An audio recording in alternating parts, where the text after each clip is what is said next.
বাংলাদেশের অভ্যন্তরীণ বিষয়ে ভারতের উদ্বেগের কঠোর সমালোচনা করেছেন জনপ্রিয় ইসলামী বক্তা মাওলানা ডক্টর মিজানুর রহমান আজহারী। বলেন, প্রতিবেশী বদলানো যায় না। আমরা ভারতের কাছে বন্ধুত্বে বিশ্বাসী, শত্রুতায় নয়। ভারতের দাদাগিরি ও মিথ্যা গুজব বাংলাদেশের মানুষ পছন্দ করে না। যদি গৌর গোবিন্দের রূপ নেয়, তাহলে বাংলাদেশের মানুষ হযরত শাহজালালের ভূমিকায় অবতীর্ণ হয়ে ভারতের আধিপত্যবাদ রুখে দেবে। কক্সবাজারের পেকুয়ার ঐতিহাসিক পুরাতন গুলদি ময়দানে এক মাহফিলে তিনি এ কথা বলেন।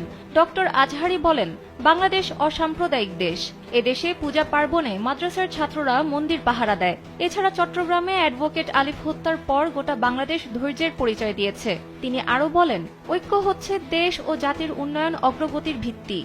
জুলাই আগস্টের ছাত্র জনতার অভ্যুত্থানের পর জাতি হিসেবে আমরা ঐক্যবদ্ধ না হলে শহীদদের রক্ত বৃথা যাবে। আমাদের প্রভু এক, আমরা এক উম্মাহ, আমরা এক উৎস থেকে এসেছি। সুতরাং ভিন্ন ভিন্ন বিভক্তি ও মতাদর্শে বিশ্বাসী হলেও দেশের স্বার্থে আমাদের এক থাকতে হবে। বাংলাদেশের বিরুদ্ধে অব্যাহত ষড়যন্ত্র জাতীয় ঐক্যের মাধ্যমে রুখে দিতে হবে।